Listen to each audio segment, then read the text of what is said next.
जय हिंद फ्रेंड्स। आज देश जिन परिस्थितियों से गुजर रहा है, उस परिस्थिति में भारत को अपने अतीत को देखने की बड़ी जरूरत है। अतीत को देखने की क्यों जरूरत है? महिमा मंडन करने के लिए नहीं, सीखने के लिए। अतीत की जो महिमा मंडन करते हैं, इसका मतलब उनका प्रेजेंट कमजोर है। मेरे बाबा गवर्नर थे, हम तो भैया रिक्शा चलाते हैं। अतीत का महिमा मंडन नहीं, अतीत से सीखना, यही इतिहास का महत्व भी है। और भारत भगवान का देश। बड़ा लोग परेशान होते हैं कि यार सारे भगवान भारत में ही क्यों पैदा होते हैं? भगवान पैदा कोई थोड़ी होता है, भगवान बनता है। ये फॉर्मूला भारत के पास है, द्विज का फॉर्मूला। द्विज, एक जन मां देती है, एक जन गुरु देता है।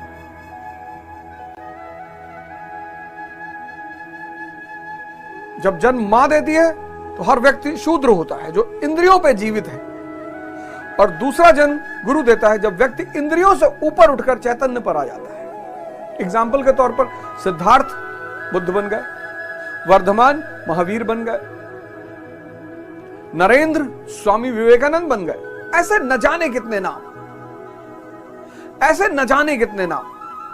और हर गुरु का अपना रूप, अपना अंदाज, अपनी स्टाइल। और जब मैं अपने जीवन में फंसा, सभी फंसे। आज तो बहुत हालत खराब है। कोई मुझे मैसेज कर रहा है, साहब सुसाइड करने का मन कर रहा है। कोई कह रहा है मैं पागल हो जाऊंगा, कोई कुछ, कोई धर्म का मजाक उड़ा रहा है, कोई धर्म को गाली दे रहा है। तो मैं जब जीवन में फंसा तो बड़ी सारी चीजों ने उस मेरे जीवन में बड़ा अहम रोल प्ले किया। जैसे कई सारी चीज है, ये सबका तो वर्णन मैं नहीं कर सकता, लेकिन दो चीजों का आज मैं वर्णन करूंगा।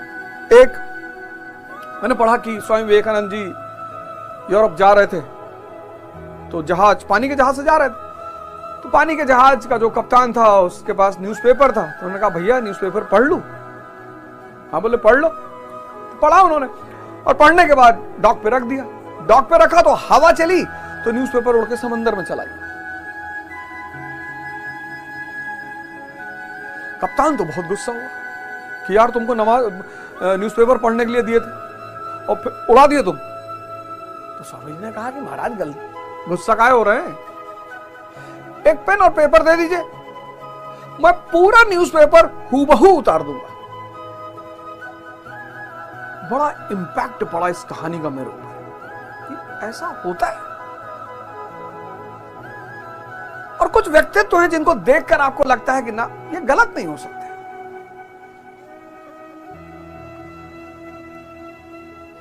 ऐसी बड़ी सारी घटनाएं, मैंने कहा मैं सबकी चर्चा तो नहीं कर सकता। उसके बाद एक घटना है जिसने मेरे जीवन को एक बहुत महत्वपूर्ण मोड़ दिया। मैं मुंबई गया, मेरे एक रिलेटिव है मुंबई में, उनके यहाँ गया कल्याण में। तो वो स्वामी अड़गड़ानंद जी के शिष्य थे, हैं भी।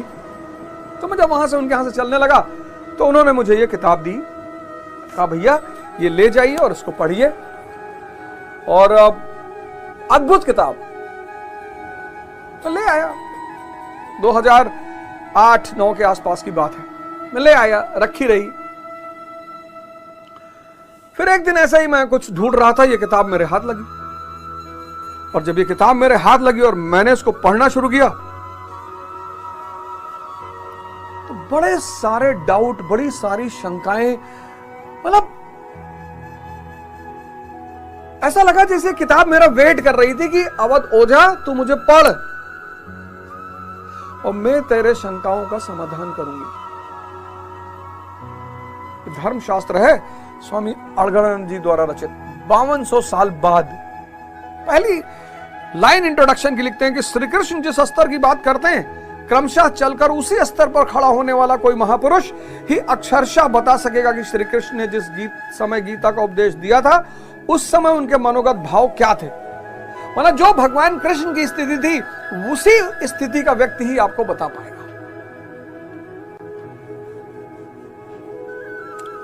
पहली बात। दूसरी बात, इस ग्रंथ ने जो दूसरी जबरदस्त बात कही, जिससे मैं बड़ा प्रभावित हुआ, मैं हमेशा कहता हूं कि जिसको धर्म समझ में नहीं आया, समझ लो उसको जीवन तो कभी समझ में आएगा ही नहीं। और ईश्वर एक है। और पूरा एग्जाम्पल के साथ, पूरा एग्जाम्पल प्राचीन काल से लेकर अद्यतन मनीषियों द्वारा दिए गए तैथिक क्रमानुसार संदेश, सृष्टि का आदि शास्त्र, इमम विस्वते योगम। भगवान श्री कृष्ण ने कहा कि इस अविनाशी योग को मैंने आरंभ में सूर्य से कहा, सूर्य ने इसे स्वयंभू आदि मनु से कहा। अर्थात गीता ही आदि धर्म शास्त्र है, जिसके अनुसार एक परमात्मा ही सत्य है, परम तत्व है, वह कण कण में व्याप्त है। योग साधना के द्वारा वह परमात्मा दर्शन, स्पर्श और प्रवेश के लिए सुलभ है। भगवान द्वारा उपदिष्ट वह आदि ज्ञान वैदिक ऋषियों से लेकर आद्यावधि अक्षुण रूप से प्रवाहित है। ये तो गीता कह रही है। वैदिक ऋषि कण कण में व्याप्त ब्रह्म ही सत्य है, उसे विदित करने के अतिरिक्त मुक्ति का कोई अन्य उपाय नहीं। भगवान श्री राम एक परमात्मा के भजन के बिना जो कल्याण चाहता है वो मूढ़ है। रामायण का स्टेटमेंट। योगेश्वर श्री कृष्ण परमात्मा ही सत्य है। चिंतन की पूर्ति में उस सनातन ब्रह्म की प्राप्ति संभव है। देवी देवताओं की पूजा मूल बुद्धि की देन है। महात्मा मूसा, तुमने ईश्वर से श्रद्धा हटाई, ईश्वर तुमसे नाराज है, प्रार्थना में लग जाओ। महात्मा जरथुअस्त्र का स्टेटमेंट, भगवान महावीर का स्टेटमेंट, आत्मा ही सत्य है, कठोर तपस्या से इसी जन्म में जाना जा सकता है। गौतम बुद्ध, मैं उस अविनाशी पद को प्राप्त किया, मैंने उस अविनाशी पद को प्राप्त किया जिसे पूर्व महर्षियों ने प्राप्त किया था, यही मोक्ष है। ईसा मसीह, ईश्वर प्रार्थना से प्राप्त होता है, मेरे अर्थात सदगुरु के पास आओ, इसलिए कि ईश्वर के पुत्र कहलाओगे। हजरत मोहम्मद सल्लल्लाहु अलैहि वसल्लम, ला इलाहा इल्लल्लाह मुहम्मदुर रसूलुल्लाह, जर्रे जर्रे में व्याप्त खुदा के सिवा कोई पूजनीय नहीं है। मोहम्मद अल्लाह के संदेह वाहक हैं। आदि गुरु शंकराचार्य, जगत मिथ्या है, इसमें सत्य है केवल हरि और उसका नाम। संत कबीर, राम नाम अति दुर्लभ, औरों ते नहीं काम, आदि अंत और युग युग राम ही ते संग्राम। राम से संघर्ष करो, वही कल्याणकारी है। गुरु नानक, एक ओंकार सतगुरु प्रसादी, एक ओंकार ही सत्य है, किंतु वह सदगुरु की कृपा का प्रसाद है। स्वामी दयानंद सरस्वती, अजर अमर अविनाशी एक परमात्मा की उपासना करें, उस ईश्वर का मुख्य नाम ओम है। स्वामी श्री परमानंद जी, जब भगवान जब कृपा करते हैं तो शत्रु मित्र हो जाते हैं, विपत्ति संपत्ति हो जाती है और भगवान सर्वत्र से देखते हैं। क्या बात है, क्या बात है। इंग्लिश में भी, जो मित्र हमारे इसे इंग्लिश में पढ़ना चाहें वो इंग्लिश में भी, ये इंग्लिश हिंदी दोनों में। अब मैंने क्या सोचा, सौभाग्य से जब मैं इससे पढ़ना शुरू किया और मेरे शंका समाधान होने लगा, और मैं उसका वर्णन नहीं कर सकता क्या क्या होने लगा। इसी संदर्भ में हमारे एक मित्र हैं सिद्धार्थ सिंह जी, बनारस से, मेडिकल टाइकून है, मेडिकल का बिजनेस है उनका। उनसे मुलाकात हुई हमारी और वो माध्यम बने, गुरु भाई बने हमारे, और हमें लेकर पहुंचे आश्रम, बरचर आश्रम, जहां साक्षात भगवान स्वामी अलगानंद महाराज जी के दर्शन हुए।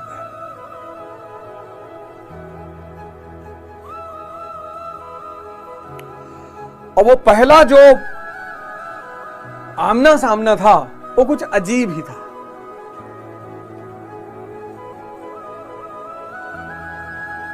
मेरी बात तो उनसे नहीं हुई, लेकिन उन्होंने मुझे आदेश दिया। जब मैं चलने लगा तो मेरी गाड़ी में गीता रखवा दी गई, और बरचर में मैं था, बरचर में पहली विजिट बरचर में। स्वर्ग जैसा आश्रम, स्वर्ग जैसा, जाना चाहिए आदमी। फिर इसी सब संदर्भ में मैं गुरु महाराज के दर्शन करने यदा कदा जाता था। फिर एक दिन मैं मिर्जापुर पहुंचा, सक्तेशगढ़, और गुरु महाराज ने कहा कि जाओ, आज से तुम्हारा नाम गीता स्वामी।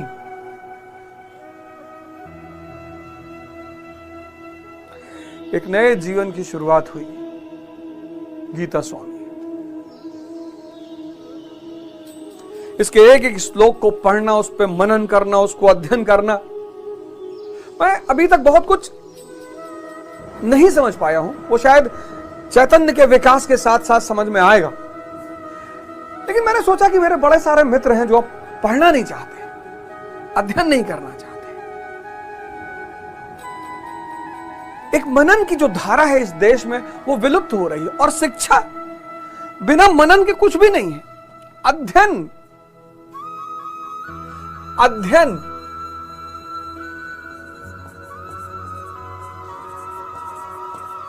अध्ययन बिना मनन के कुछ भी नहीं है।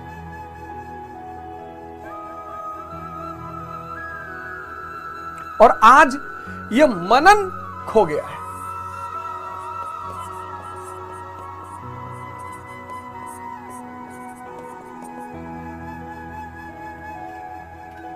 अभी गीता स्वामी नाम उन्होंने 1 साल पहले दिया मुझे छत्तीसगढ़ में, तो अब मैं इतनी जुर्रत तो कर नहीं सकता कि मैं उस पर प्रवचन करूं, इतनी सामर्थ्य मेरे में नहीं है, इतनी शक्ति मेरे में नहीं है। लेकिन मैं अपनी सेवा एक और माध्यम से दे सकता हूं। मैं इस पूरे जो लिखा हुआ है उसको रेखा चित्र कर सकता हूं, डायग्राम बना सकता हूं। आप पढ़ नहीं सकते हो, देख तो सकते हो। और जब देख के समझने लगोगे तो पढ़ने में मजा आने लगेगा।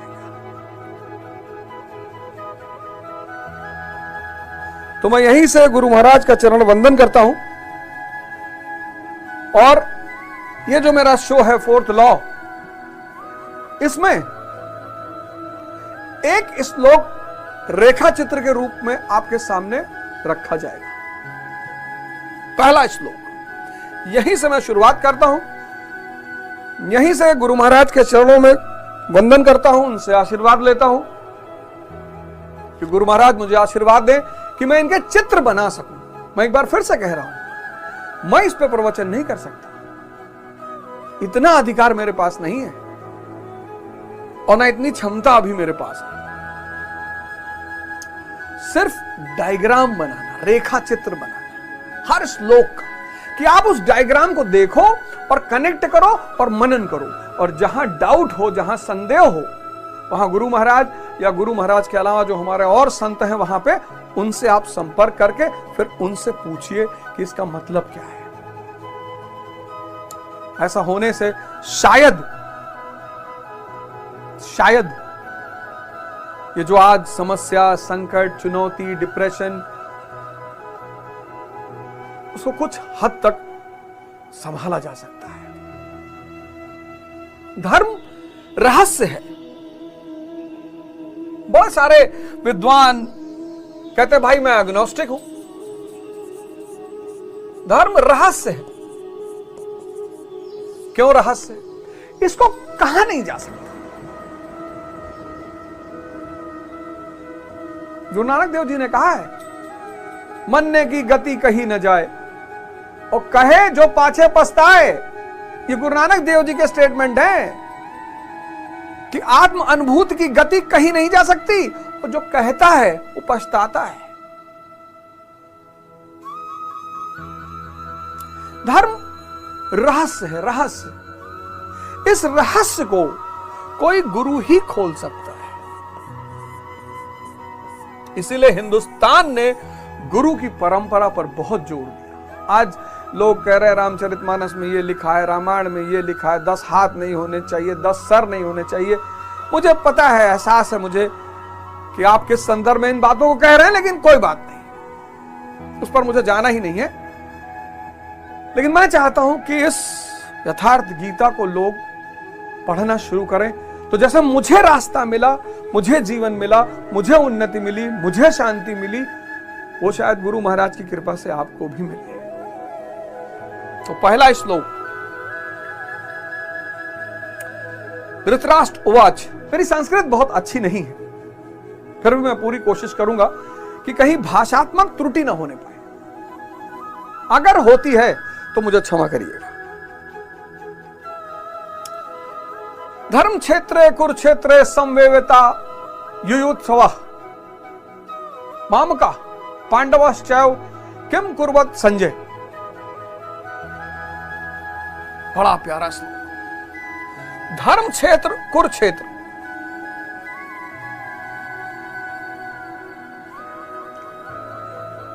अब युद्ध की बात गीता कहती है और युद्ध की बात गीता कहती है,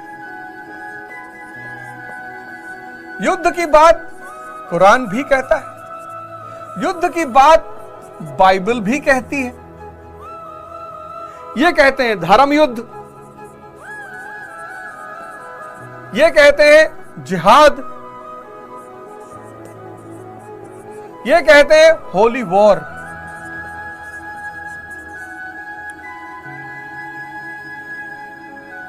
कौन सा युद्ध? पुरातत्ववादियों ने, आर्कियोलॉजिस्टों ने पुराने कुरुक्षेत्र की खोज कर रहे हैं,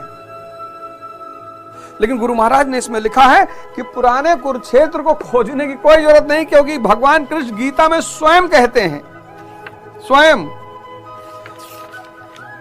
प्रश्न नंबर 2 डार्क ब्लैक में लिखा है, इदम शरीरम कौन्ते क्षेत्र मित्यभिधीयते। अर्जुन, यह शरीर ही क्षेत्र है। क्षेत्र क्या है? शरीर। भगवान कृष्ण कह रहे हैं कि यह शरीर, श्री कृष्ण कह रहे हैं कि यह शरीर ही क्षेत्र है। अर्जुन, यह शरीर ही क्षेत्र है और जो इसको जानता है इसको पार पा लेता है, वो क्षेत्रज्ञ है। जो जान जाए इसे वो क्षेत्रज्ञ। कहीं बाहर लड़ाई नहीं हो रही है, कहीं बाहर लड़ाई नहीं हो रही है।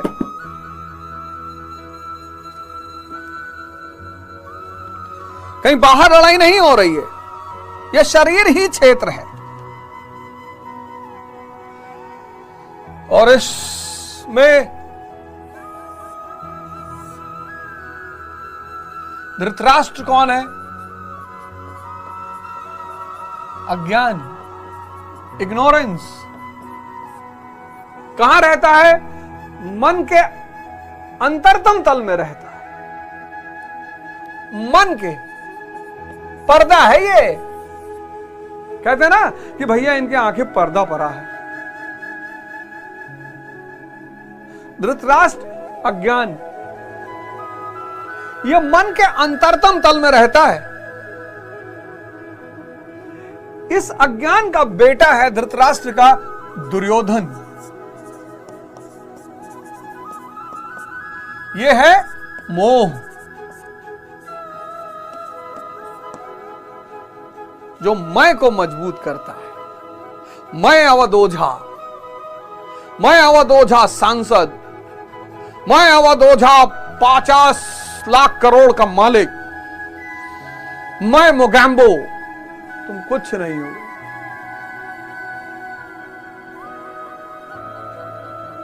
मोह और प्रेम में अंतर है।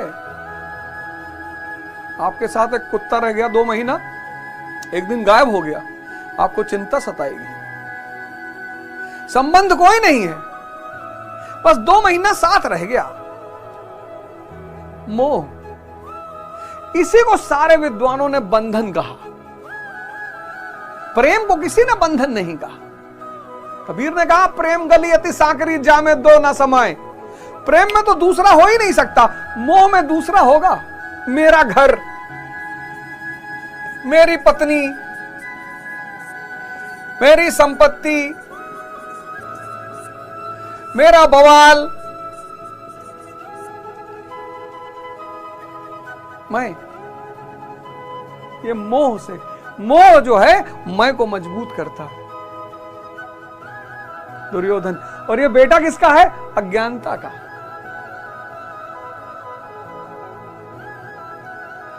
तो जब बुद्ध को ज्ञान मिला तो अज्ञानता ही तो खत्म हुई। दुर्योधन, मोह। संजय बड़ा इंपॉर्टेंट कैरेक्टर है। धैर्य आज किसी के पास है ही नहीं। इस्लाम, बाइबल, कुरान आदि ग्रंथ सब धैर्य बड़ी महत्व देते हैं इसको। धैर्य, पेशेंस। मैं लोगों से कहता हूं कि 40 घंटा बैठ के मूवी देखी जा सकती है, 40 घंटा बैठ के नाच देखा जा सकता है, 40 घंटा बैठ के परपंच किया जा सकता है, 40 घंटा बैठ के ताश खेला जा सकता है, और न जाने क्या क्या। लेकिन आधा घंटा आंख बंद करके ध्यान करना बहुत बड़ी चुनौती है। और आपका मन पावर सेंटर, सारा काम उसी से होता है। आज मैं युवाओं को देखता हूं, इतने इंपेशेंट है। सर मुझे आईएएस बनना है एक ही अटेम्प्ट में। तू आधे अटेम्प्ट में बन जा।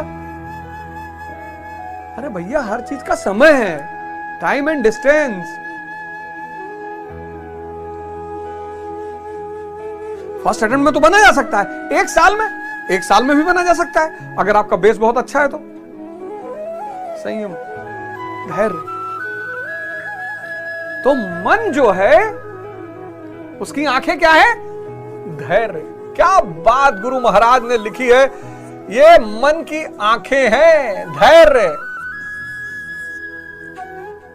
मन जब भी देखेगा धैर्य से देखेगा, धैर्य उसकी आंखें हैं। क्या बात है।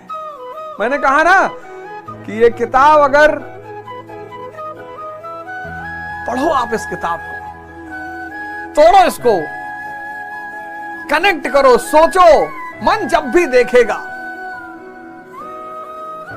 कोई बहुत इंपेशेंट हो जाता, पैनिक हो जाता, एंजाइटी अटैक आजकल के लोगों पे आ रहा है। अरे भैया,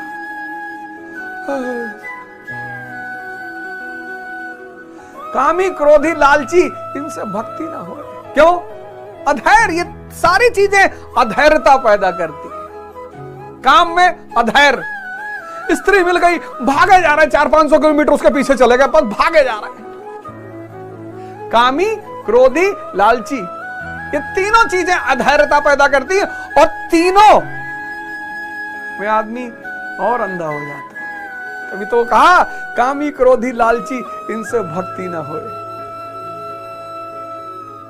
क्योंकि ये तीनों चीजें किसको खत्म करती हैं? धैर्य को खत्म कर देती हैं। जितनी चीजें आपके धैर्य को खत्म कर रही हैं, वो आपके दुश्मन है। फिर कौरव, ये कौन है?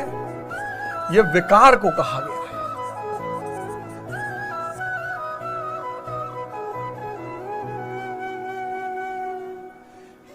विकार।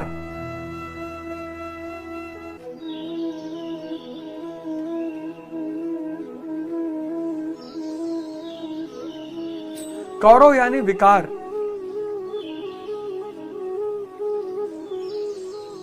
पंद्रह घंटा सो रहे हैं। कौरव, कुरु शक्तियां आपका ऊपर हावी है। 3 बोतल शराब पी गए। विकार।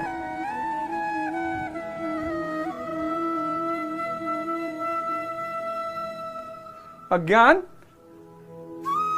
जो मन के अंतरतल में रहता है। मोह, जो मैं को मजबूत करता है। धैर्य,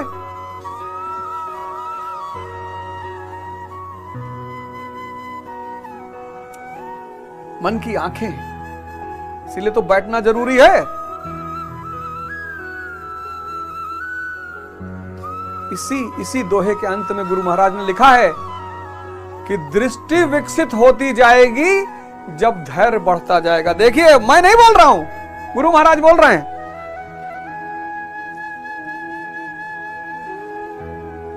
ये मैं नहीं बोल रहा हूं, यहीं पर गुरु महाराज ने इसी में लिखा है कि जैसे जैसे धैर्य बढ़ता जाएगा, ये देखिए, ये मैं नहीं बोल रहा हूं, ये देखिए, इस प्रकार अज्ञान से आच्छादित प्रत्येक मन संयम के द्वारा जानता है कि क्षेत्र क्षेत्रक युद्ध के युद्ध में क्या हुआ। संयम के द्वारा, धैर्य के द्वारा। अब जैसा जिसके संयम का उत्थान है, वैसे वैसे उसकी दृष्टि आती जाएगी। पेज नंबर 2 लास्ट लाइन है, जैसे जैसे धैर्य बढ़ेगा, जैसे जैसे धैर्य बढ़ेगा, क्योंकि धैर्य क्या है? आंखें किसका? मन का। वैसे वैसे गुरु महाराज कहते हैं कि दृष्टि भी बढ़ेगी।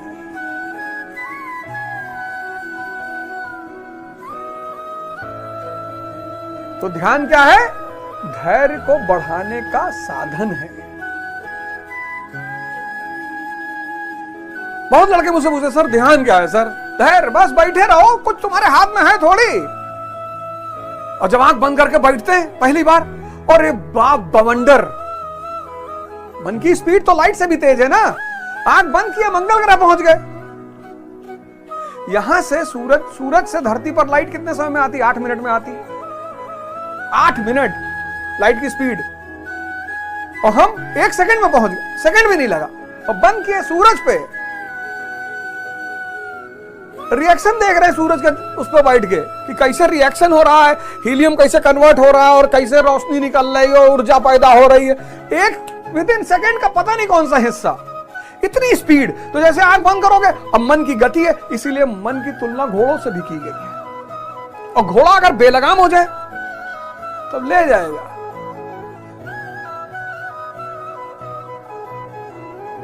ले जाएगा और मार डालेगा। तो गुरु महाराज कहते हैं कि धैर्य को बढ़ाने का ध्यान क्या है? धैर्य को बढ़ाने का माध्यम। और जैसे जैसे धैर्य बढ़ेगा वैसे वैसे दृष्टि बढ़ेगी।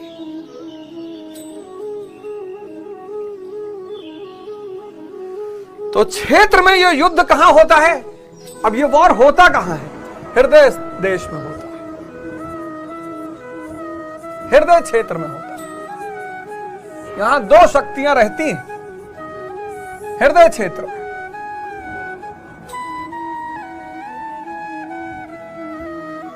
दैवीय संपत्ति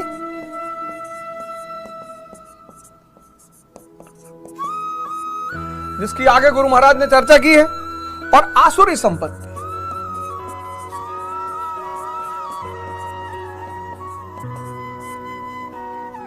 दैवीय संपत्ति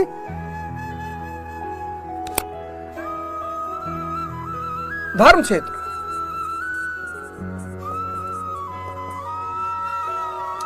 और आसुरी संपत्ति कुरुक्षेत्र। तो दैवीय संपत्ति किसमें हावी है? श्री कृष्ण में।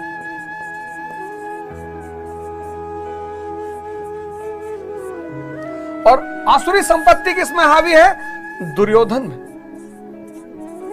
अब श्री दुर्योधन नहीं लिख सकते, और ना आप बुरा मानेंगे।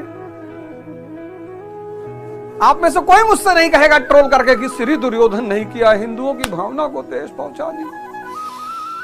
श्री दुर्योधन लिखना चाहिए। ह्यूमनिज्म का समय चल रहा है, मानवतावाद का समय चल रहा है। बुरा है तो क्या हुआ, मानो तो है भैया। ये सब प्रतीक हैं बाबूजी।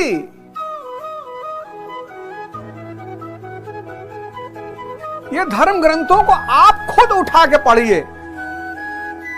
श्री कृष्ण, यहां अगर श्री नहीं लगाया तो चेतना का अपमान हो जाएगा, भगवान का।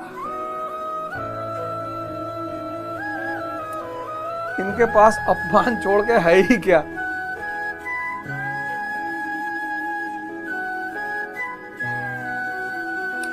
फिर आगे गुरु महाराज कहते हैं कि कुरु जो शब्द है, कुरु ये आदेशात्मक है, मतलब करो। कहते हैं आदेशात्मक शब्द है।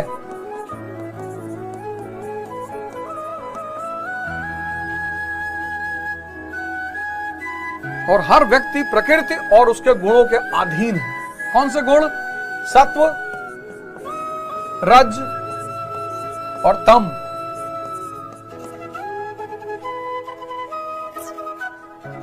कोई करता थोड़ी है कुछ, ये न्यूट्रॉन, इलेक्ट्रॉन, प्रोटॉन यही सब काम कराते हैं। और गुरु महाराज कहते हैं कि जब तक ये तीनों शक्तियां व्यक्ति में सक्रिय हैं, कर्म होता रहेगा। या तो वो सत्व के प्रभाव में कर्म करेगा, या रज के प्रभाव में कर्म करेगा, या तम के प्रभाव में कर्म करेगा।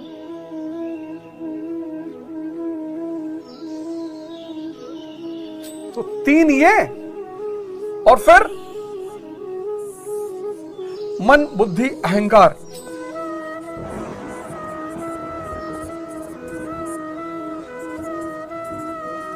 मन, बुद्धि, अहंकार।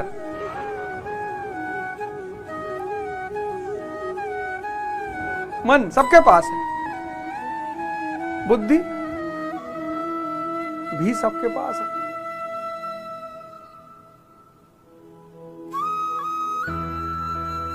पर बुद्धि कुबुद्धि अपनी ही भाभी की साड़ी उतरवा रहा दुर्योधन भरी सभा में। अरे तेरी दुश्मनी भीम से है, लड़ जा गदा युद्ध वहीं पे, मल्ल युद्ध कर ले, पटक भीम को।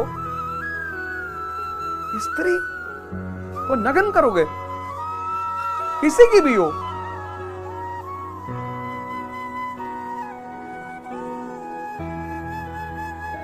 और अहंकार, मैं की प्रबलता कि मैं अवध ओझा मोगेम्बो,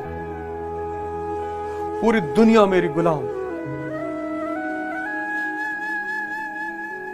और फिर 5 दरवाजे,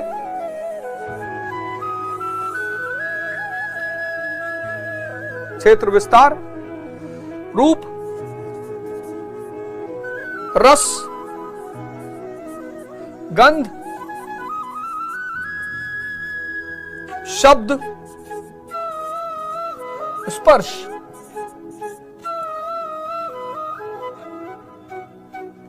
क्षेत्र विस्तार,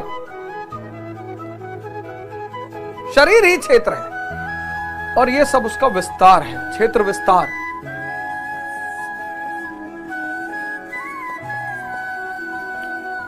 क्षेत्र विस्तार।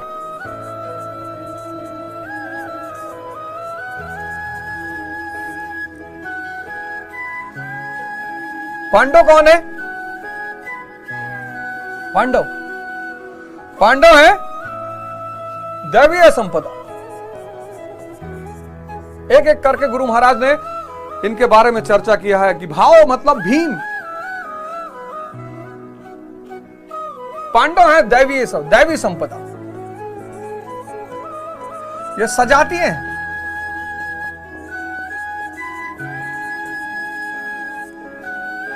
और कौरव है असुर संपदा।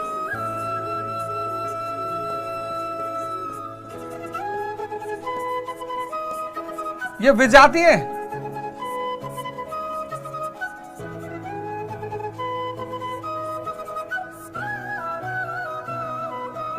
यह क्षेत्र का विस्तार है, शरीर का विस्तार है, प्रकृति के अधीन है व्यक्ति। सत्व रज तम,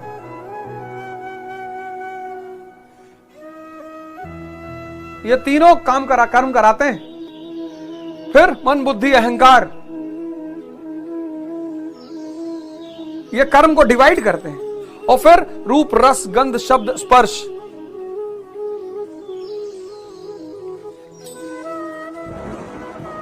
ये सब उसको और एक्टिवेट करते हैं। किसी को भी दूध जिसने पिया पहली बार उसको उल्टी नहीं आई क्योंकि सजाती है। जूस जिसने पिया उसको उल्टी नहीं आई क्योंकि सजाती है। फल जिसने खाया उसको उल्टी नहीं आई, सजाती है। लेकिन जिसने शराब पहली बार लगाया सबको उल्टी आई।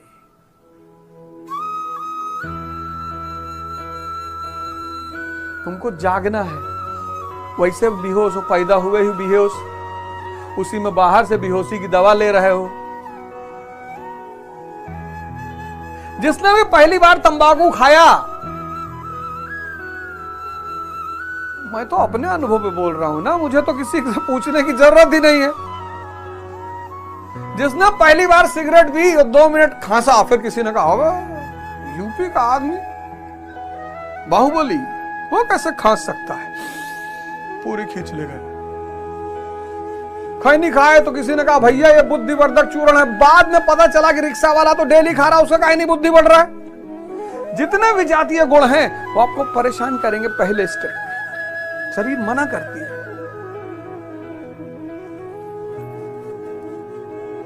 तो संजय जो है धृतराष्ट्र मन किससे कह रहा है? संयम से कह रहा है, धैर्य से कह रहा है। क्या कह रहा है? धर्म क्षेत्रे कुरुक्षेत्रे समावेता युत्सव माम का पांडवश्च किम कुर्वत संजय। तो मन संयम से कह रहा है। क्या कह रहा है? मन किससे कह रहा है? संयम से। दोबारा आप जब पढ़िए तो उसको ऐसे पढ़िए, धृतराष्ट्र और संजय को पीछे करिए। मन संजय से कह रहा है। क्या कह रहा है? अज्ञान रूपी धृतराष्ट्र और संयम रूपी संजय। तो मन यानी धृतराष्ट्र संजय से, संयम से क्या कह रहा है कि धर्म क्षेत्र कुरुक्षेत्र में एकत्र युद्ध की इच्छा वाले मेरे और पांडु के पुत्रों ने क्या किया? मेरे अज्ञान के पुत्र कौरव हैं, विकार। ये जो आप करते हो ना, शराब पी लेते हो, वैश्यावृत्ति कर लेते हो, फिर गिल्ट महसूस करते हो, ये आपने अज्ञानता में किया है। बेहोशी में, अंधकार में आपको बड़ा अंदर कष्ट होता होगा कि अरे हम तो नीच, अधर्मी, पापी, अज्ञानी। गिल्ट की कोई जरूरत ही नहीं है, अपराध बोध की कोई जरूरत नहीं, बिल्कुल जरूरत नहीं। कोई हो सकता है आपको बहुत सारे संत महात्मा, उनका पूर्व जीवन जब देखा जाता है, आप जब अच्छे रास्ते पर चलेंगे तो लोग आपके पूर्व जीवन को आपके सामने लाके खड़ा करेंगे कि अरे तुम तो गांजा पीते थे। हाँ, तो तब गुरु के शरण में नहीं थे ना, तब आंखें बंद थी, अंधे थे। अब जब गुरु का शरण मिल गया और ये ज्ञान मिल गया,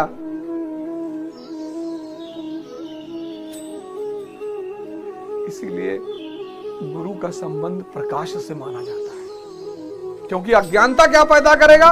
अंधेरा। उस अंधेरे को कौन दूर करेगा? गुरु भगवान। और यहीं पर पहला श्लोक खत्म होता है। आशा करता हूं ये रेखा चित्र आपको बहुत आसानी देंगे चीजों को समझने में। अगर मुझसे कोई त्रुटि हुई हो या गलती हुई हो तो मुझे क्षमा करें। और ये एपिसोड जो है उसमें अगला जो हमारा क्रम है वो है माइंड, ब्रेन। थोड़ा सा मैं ब्रेन की चर्चा करूंगा विज्ञान के आधार पर, फिर मैं चर्चा करूंगा माइंड पे। माइंड पे बताऊंगा, इसके फीचर्स आपको बताऊंगा, कैसे कैसे खेलता है, कैसे कैसे परेशान करता है लोगों को, क्या रायता फैलाता है। इसलिए दुनिया में शांति के लिए एक शब्द है अमन। जहां मन ना हो बस शांति वहीं होगी। इसलिए दुनिया में शांति के लिए एक बहुत प्यारा शब्द है अमन। फिर मैं आपको इस मन पे कबीर से लेकर इमाइल कुए, फ्रेंच साइकोलॉजिस्ट है,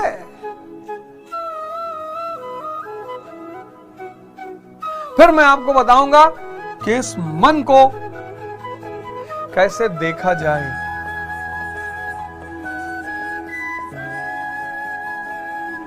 जॉन इलिया साहब कहते हैं कि कोई बोलने से थोड़ी बदला है, एक हादसा चाहिए जिंदगी को समझने, बदलने के लिए। क्या जरूरत है? क्या जरूरत है सबके जिंदगी में हादसा हो? हालांकि बात वो सही कहते हैं, एक हादसा चाहिए जिंदगी को बदलने के लिए। मोहम्मद शमी है उसमें से एक, लेकिन क्या जरूरत है? मुझे नहीं लगता कोई जरूरत है इसकी।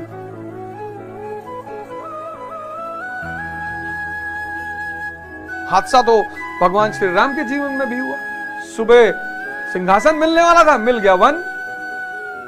लेकिन अगर सिंहासन पर बैठ जाते बाबूजी तो सिर्फ राजा बन के रह जाते। जो जंगल गए ना और ये युद्ध लड़ा, ध्यान किया, साधना की, तपस्या किया, तब भगवान बने।